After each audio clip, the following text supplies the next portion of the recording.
Hey guys, what's up? Jared here, Decks and Dice, Ramblings of an LGS Owner.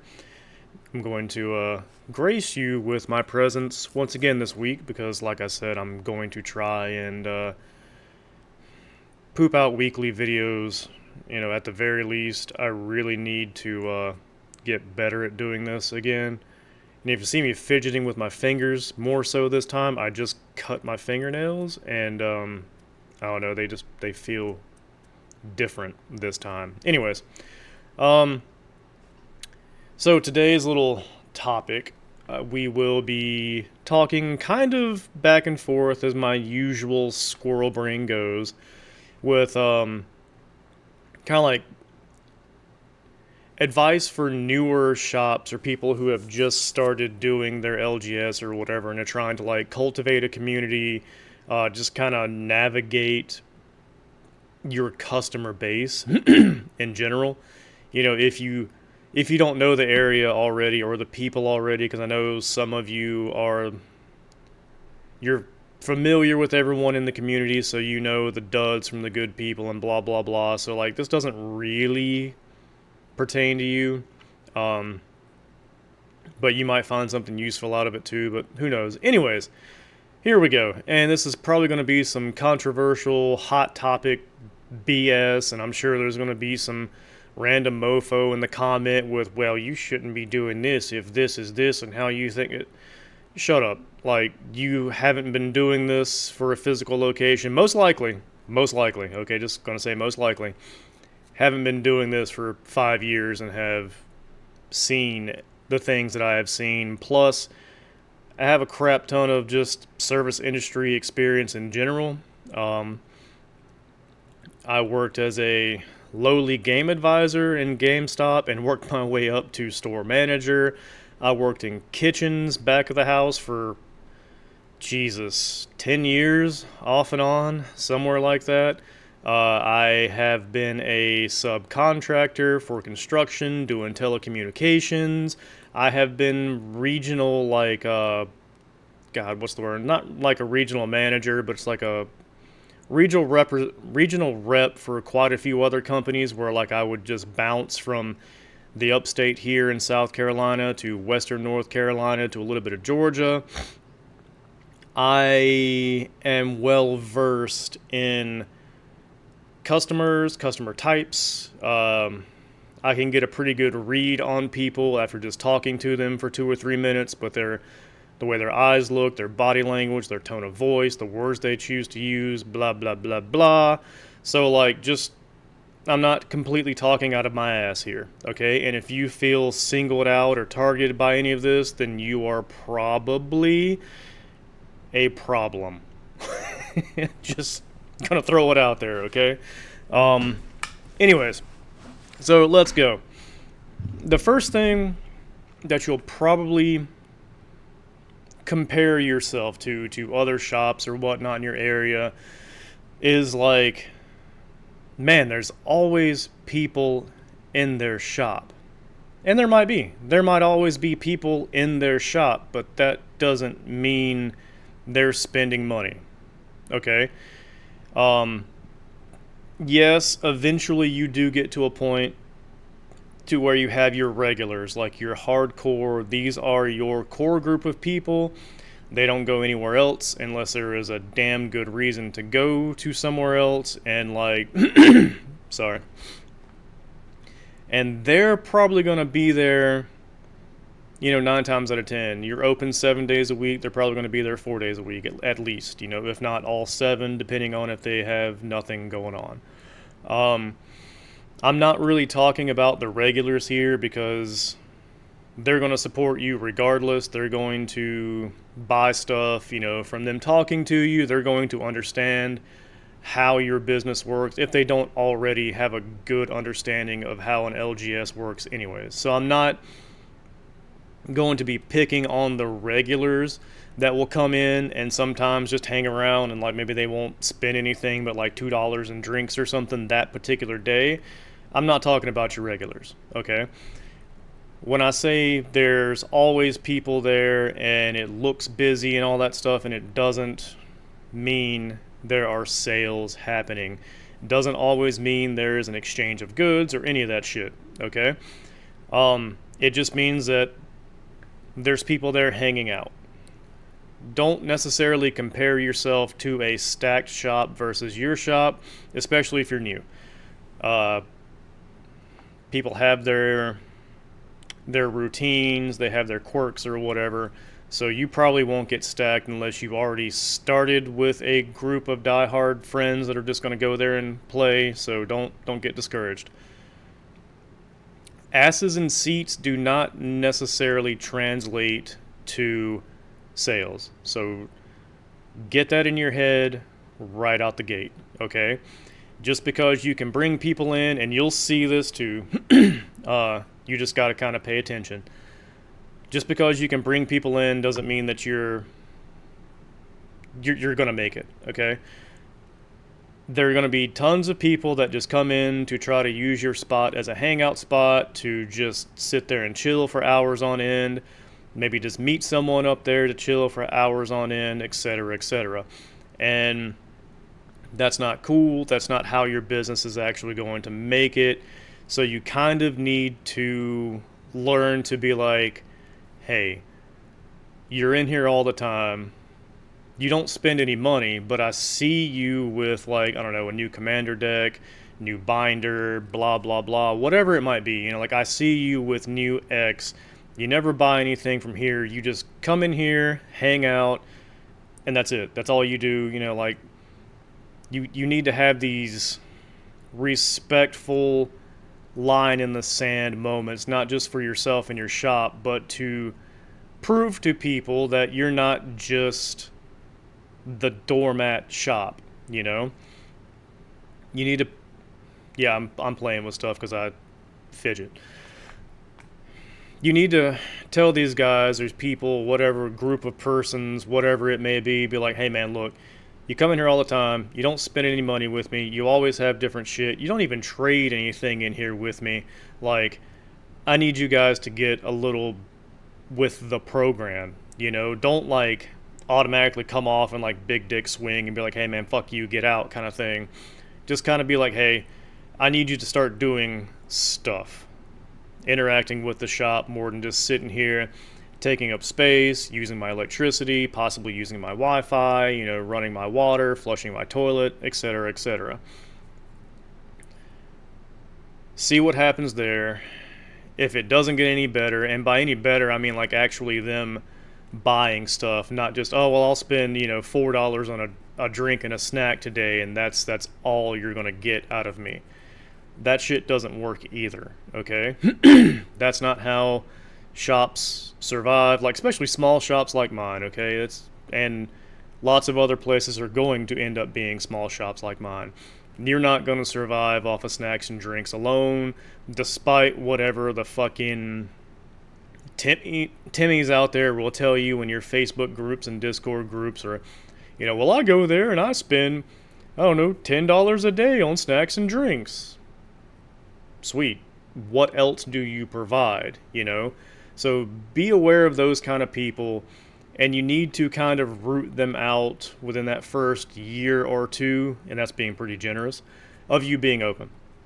Because otherwise they're just going to drag things down, and you're not going to be around, they're not going to have a place to hang out, and they'll probably like trash talk you or something in other groups when you have to inevitably sorry guys, inevitably close your doors. So be wary of those. And again, like I said, man, asses in seats does not necessarily correlate to money and stuff happening. So don't judge yourself by not always being busy. I'm not always busy. I have like, I don't know, there's 6 to 8 people that will just come in here and hang out because they're regulars. But I know when a new Digimon set launches, when a new Magic set launches, One Piece, Union Arena, anyways, I know that each one of those individual, when that set releases, is good for at least $400 to $600, just boom, right out the gate. Not to mention, like, tournament fees and all that good stuff, which I'll get into a little bit later, which isn't as great as they sound, but they're good for tournament fees, they're good for trades. There will be a slow trickle of buying other products, all that good stuff. So, like, again, I'm not talking about your regulars when I'm saying this. I'm talking about you just now starting out trying to cultivate a good community and a solid group of regulars, okay? Another thing that you're going to want to look out for are these, I don't know, vulture-esque people where they've already been banned, kicked out, whatever you want to call it, of other LGSs in the area. And since you're open and new, they're going to try to come in and be vultures. They're going to try to take advantage of you in any way, shape, form, or fashion they can. They're going to be like, hey man, I buy a lot of stuff, can you cut me a deal? Or hey man, if I buy a lot of stuff this time, can you cut me a deal? Etc., etc.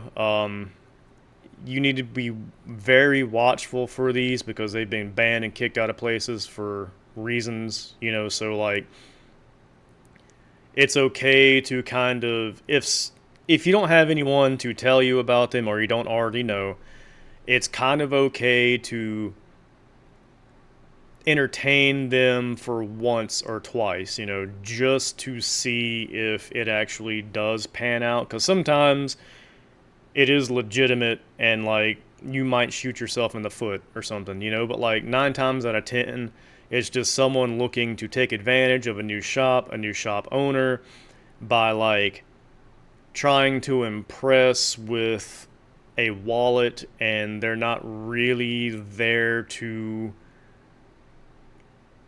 be a good business partner. They're just kind of there to squeak out what they can from you until you figure out that they're just pieces of shit, and then they'll move on to someone else or whatever. So be wary of those people as well.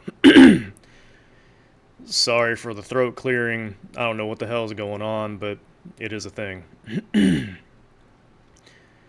The next thing you should worry about is they're kind of in the same group as vultures, but they're not like actual vultures. They're like bottom of the barrel. Well, just for lack of a better term, I don't know what else to call them. These are the people that freak out when anything is over 10 or 15 bucks. When you start hitting that $20 mark, which is like, let's get real, $20 is like an adult 5 anymore. Let's just go ahead and set that little, precedent, whatever the hell it's called. And they're going to be as cheap as possible. They're not going to want to spend hardly any money in the shop. And they're probably most likely, whenever they see that you have a card that they want, like a $30 card or something, they're going to try to trade you in a crap ton of low-end rares, bulk cards. Hey man, look, this is a staple card. You want them? Like, yeah, I want them, but like, it's a 40-cent staple. It's not, just because it's a staple doesn't make that 40 cents $40, And they're going to try to just shove all our crap out onto you and try to, like, get a $30 card for 50-cent cards or something like that. So be wary of that too. That's a great way to fuck up your inventory with having good cards for people to be looking for when you just take in a bunch of crap for a good card. So that should be a no-brainer. Everyone should know that. But if you're this is just starting out, man. Like, if you like me or whatever and you've been in business for more than 3 or 4 years, it's a known thing, okay? Like, I'm not speaking to you. Just be careful, all right? Because, yeah, sometimes you do need the bulk rares because they are staples. Sometimes you do need the stupid commons and uncommons because they are staples. Like, yes, you do. But make it to where if you do decide to take in something like that, you end up coming out on top. Like if they have, and these are just random numbers, okay? If they want that $30 card, make them trade in like $60 or $70 worth of the staples that are just low end and nothing. Like make it worth your while. If they really want that card and they're just trying to offload a whole bunch of crap onto you, 75% of the time they take the deal. And I know that from experience. Like, you know, it happens. Sometimes you do have to wheel and deal like that. And it's just part of the game, so to say. However, if it continues to be a thing, don't feel bad about being like, look, man, you do this all the time. You come in here, you try to trade me a shit ton of worthless crap for something that's good. We're not doing that today. Either you give me some good stuff in your binder that I know you have for this card, or no deal. You know, you're not getting it.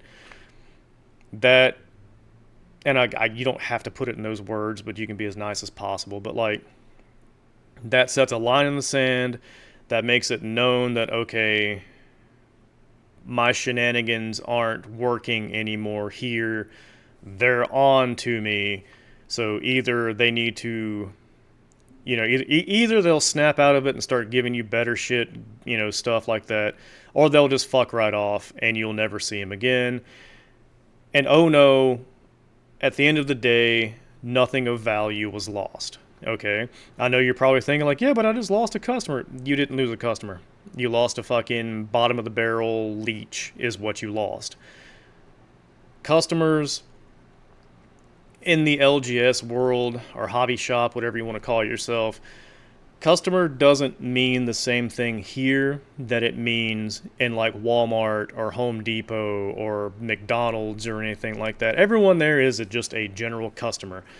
They're there, they buy something, they GTFO, that's it. Just customer. Just, you're a customer. A customer at an LGS is a borderline regular. An actual customer in a hobby shop or LGS is someone you see twice a week, you know, once, at least 4 times in a month, you know, once a week, sometimes 3. They're regular enough for you to be like, oh, hey, it's you, but not regular enough to be like, hey, man, what's going on? How's the wife and kids? You know, blah, blah, blah. Oh, you don't have $2 for a drink. I'll put it on your tab. Pay me tomorrow. You know, not that kind of a regular. That's what you need to identify as an actual customer in your little business. Those are the people that you want to make sure are happy, they keep coming back, repeat customer, etc., etc. You want to keep a mental tab on who's your customer and who's your regular, all right? You make that 2 little groups of people, you make them happy, you're pretty much good. Your community will eventually churn and burn the bottom of the barrel leeches, your vultures, all that shit. It'll be a self-correcting system. It might take a year or 2, but it will happen. So just kind of be aware of those 2 archetypes or 3 archetypes, or what. Well, the 2 archetypes in the scenario with the asses and seats doesn't correlate to money all the time. Just kind of be aware of that, man. Again, that's just advice for people who are just now starting out, who are just kind of like, well, you know, what should I actually be looking out for as far as like a customer base goes? Or, you know, I'm new to this entirely. I've never worked in a service industry. This is my first foray into, you know, it. Like, how do I figure this out? Because I'm sure you've watched other YouTube videos and all that, and like, yeah, everyone probably says the same thing. I'm probably spouting off the same crap you'll hear, but like, I think that I might give a different, more down-to-earth perspective where there's not a whole lot of crap lost in translation. So yeah, don't be scared to enforce, I don't know, rules on these types of people. They're not customers, they're just kind of people, you know. You'll eventually tighten the ship there, and your community, like I said, will be self-correcting. You won't lose anything of value at all with losing these people. Apparently, other shops around you who still exist have probably weeded these people out as well, and they're still around, so obviously it's not that big of a deal. Um, I think that might be kind of about it as far as like the big red flags of just now starting up and what to look for as far as, like a customer base goes and all that, and kind of just random one-off people that might come in and just try to take advantage of you since you're like a new shop and everything. Just, don't be scared to like stand up and be like, no. Because the customer is not always right. They always don't know what the hell they're talking about. They always are. They're looking for the best possible deal, just like you're looking for the best possible outcome in the whole scenario, to where like you always come out on top eventually. Kind of like I don't know, like a casino or something. Yeah, they might lose, but at some point in time, long enough down the road, they always come out on top. So you kind of want to be the same way too. So don't be scared to just stand up for yourself in your shop when it comes to these kinds of people, or just interactions in general, man. You're not a doormat. Just because you're here running an LGS doesn't mean you have to just eat crow constantly and, like I said, be a doormat. That's not cool. They wouldn't be a doormat, so why the hell should you? Just because they're offering you money for a service or a good or whatever doesn't mean that you have to lick their butthole clean. Like, they're there to find something, to buy something. You're there providing the service. You have the item. You transact. It's pretty much an even keel. You be as polite as possible, friendly and personal. Be like, yeah, cool, hey, have a good day, be safe out there, all that good shit. But don't be a doormat. Don't be a doormat. Watch out for these kinds of people, because they will hurt your shop in the long run if you don't nip it in the bud.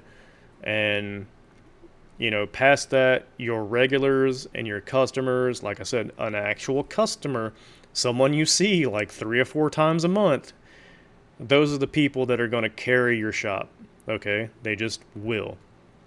And it's okay to kind of bend rules and all that good stuff for them occasionally, because they do support your shop. Okay? That's super important. I don't think I can stress that enough. You do need these people to support your shop and keep the doors open. So you kind of, ever so often, like I said, it's okay to bend a rule, or like I said earlier, like, oh, hey, you don't have the $2 for a drink, no big deal. I got you today, tomorrow, or Friday, whenever you come in next, just remember you owe me $2, I'm not saying do that with booster boxes or anything, but, like a drink or a snack or something, like even a thing of sleeves, if you know they're good for it, like, yeah, okay, man, I know you need some dragon shields here. You owe me, I don't know, 12, 13, 14, $15, whatever it might be, wherever you're at, and like 98% of the time they're good for it, and they will get you back. Once they fuck up, then you don't do it again, and you kind of lose that trust and stuff, so they kind of fuck that up. But yeah, I do believe that's all I've got. I might have missed something. If I did, by all means, let me know in the comments. Leave your questions, all that good stuff. Like I said, I've been doing this for roughly 5 years now. I have a general clue as to what I'm doing. Despite what some people might say in the comments, where a lot of what is said should just be a general understood aspect of the business, and I don't think that I need to go through and bullet point every fine detail that should be said, because a lot of it should be understood, or it's something that I just do. It's such a baseline understanding that I just overlook it and neglect to say it. Doesn't mean I don't know it. Doesn't mean I don't follow it. It's just such a baseline thing that I'm just like, well, this is what everyone knows, so why talk about it? Anywho, you guys have a good one. I'm get off of here. And like I like to say, life is not a dick. You don't have to take it so hard. You're a trash can, not a trash can't. I've been forgetting that one. But yeah. Anywho, have a good one, guys. Hope you have a good weekend. Hope your Lorwyn pre-releases are badass. Let's just put it that way. The set looks great. We'll see. We'll see how it goes. We're pretty much maxed out for hours. Anymore, we're just going to have to, instead of charging $40, $35, and you just get 6 packs because I'm out of kits for this one. So, yeah. Anyways, have a good one, guys. And again, if you made it this far, thank you. Like, sub, share, all that good stuff. Leave questions. I'll try to get back to them, comments, whatever. And you guys have a good one.